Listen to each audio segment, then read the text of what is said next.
কালকে আমাদের দমদম চক্রবাকের কাজু বাদাম নাটকটি দেখে আপনার কেমন লাগলো একটু যদি বলেন একটু। নমস্কার, আমার নাম হচ্ছে ডক্টর সুকমল মিত্র।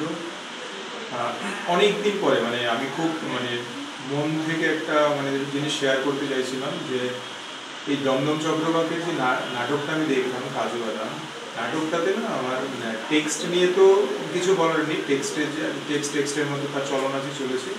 এখানে না অভিনয় যে করেছেন দুজন, পায়েল চক্রবর্তী এবং সঞ্জয় চক্রবর্তী, এই দুজনের অভিনয় অনবদ্য। 45 মিনিট বা 50 মিনিট ধরে একটি দুজন মিলে একটি নাটক, যেটা কি বলবো সাসপেন্স থ্রিলার, এরকম একটি নাটককে পরতে পরতে তারা যেমন উন্মোচন করেছেন।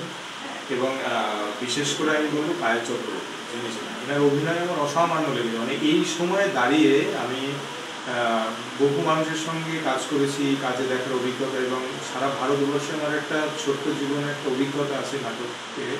সেই জায়গা থেকে আমি বলছি যে ওনার অভিনয় না দেখার মতো। আমি বলবো যারা নাটক করতে আসছেন নতুনরা, বা নাটক শিখতে আসছেন, অভিনয় শিখতে আসছেন, তাদের না ওনার অভিনয়টা দেখা উচিত, যে একটি চরিত্রকে কীভাবে ধীরে ধীরে ধীরে ধীরে ক্যারেক্টারাইজেশন আমরা যে বলি না, বিল্ড আপ করা, একটা চরিত্রকে তৈরি করা, নির্মাণ করা মঞ্চে, সেই যে চরিত্রটা নির্মাণ করছেন উনি, এবং ওই